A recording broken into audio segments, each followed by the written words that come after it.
Hello viewers, welcome to my channel Moshmi's Embroidery and Stitch. Hope so everyone is good and safe.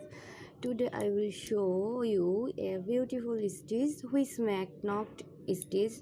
This stitch is called knock stitch and lazy daisy stitch, very popular.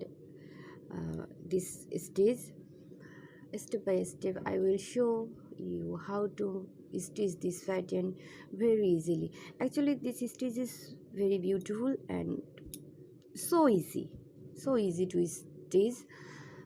For this stitch I used cotton cloth, cotton thread. Anyone can use DMC thread.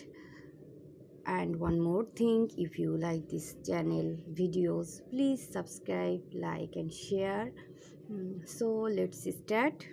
Hope everyone enjoy.